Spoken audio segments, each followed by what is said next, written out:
بسم الله الرحمن الرحيم.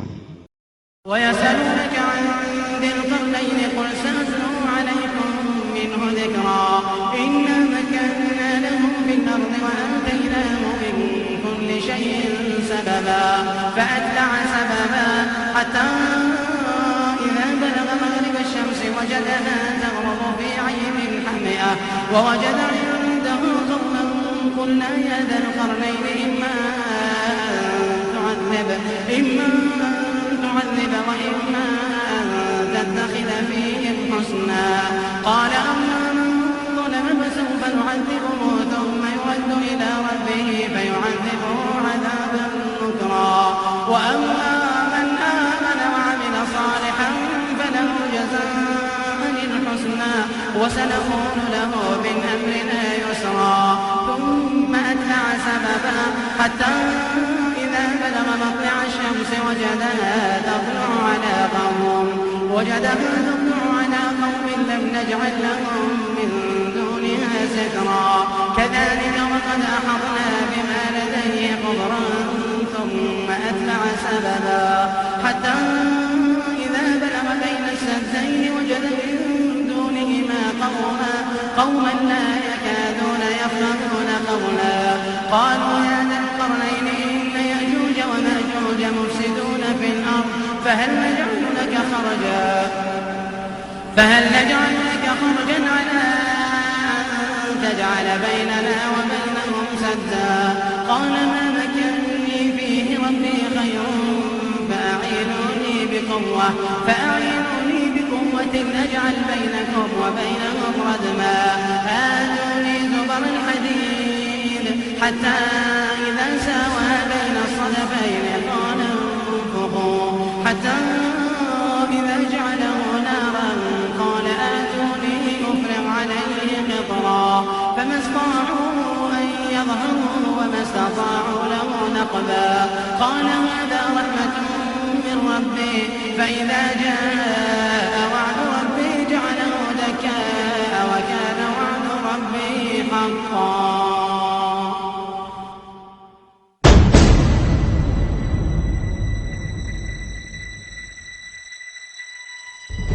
They question thee about Dhul Qarnain. Qarn is a horn. So Qarnani, two horns, Qarnain. But Qarn is also an age, an epoch. And that's why he's called Dhul Qarnain, because he lived 2 centuries.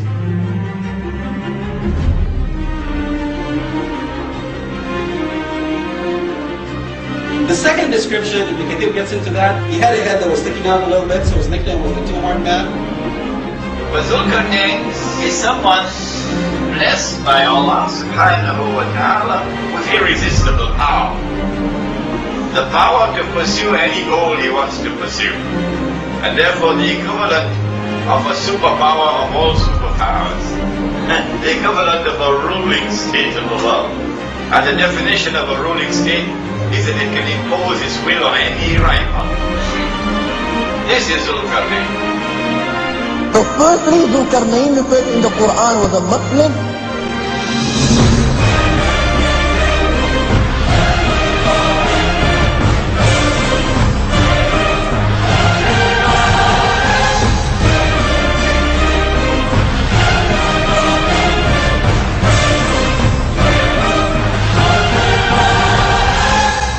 Secondly, Dhul Qarnain was an Arab, and he has been mentioned a lot in their poetry.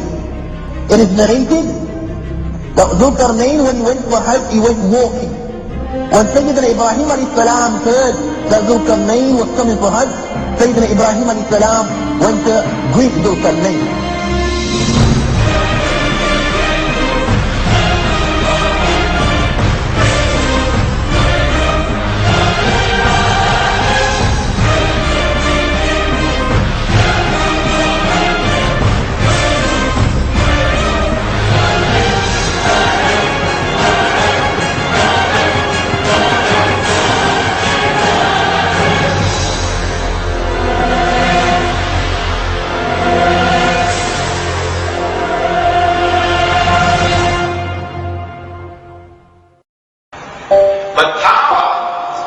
Qarnain rest on the foundations of faith.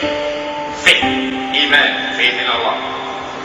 When power rests on the foundations of faith, how will that power be used? The Quran describes now his first journey in the direction of the setting of the sun. And there he comes across by a body of dark water, meaning this is the farthest limit he can go. He comes across a people. What are you going to do with these people? Qarnain replies and he says, those who are guilty of acts of dhul, oppression, I'll punish them. And so power, when it rests on the foundations of faith, power is used to punish the oppressor. And then he went on to say, those who have faith, not faith in Singapore dollar, faith in Allah. Those who have faith and who are righteous in their conduct, we will treat them nicely. They will be rewarded. And so when power rests on the foundations of faith, that power will be used to reward those who have faith and whose conduct is righteous. And then Qarnain traveled in the opposite direction, in the direction of the rising of the sun. And there he came across a people for whom we have provided no cover, meaning cover from the elements. And so a people living an essentially primitive way of life. When power rests on the foundations of faith, how will power respond to the primitive way of life? To respect the primitive way of life and to allow these people to continue their indigenous way of life, preserved with integrity. Qarnain now travels in a third direction, and there he comes across a pass between two mountain ranges, and there in that pass he comes across a people, and the Quran describes these people, and pay careful attention to that description. لا يكادون يفقهون قولا. Could not understand their language. No one could understand their language. Why could no one understand their language? Simple. Because these people had never interacted with the rest of mankind. There was never any trade. So you have to travel to learn languages to trade.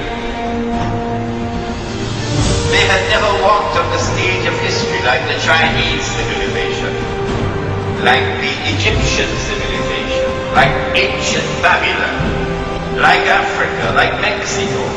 No. These are people who live essentially like wild tribes. And so they are unknown in history. No one knows their language.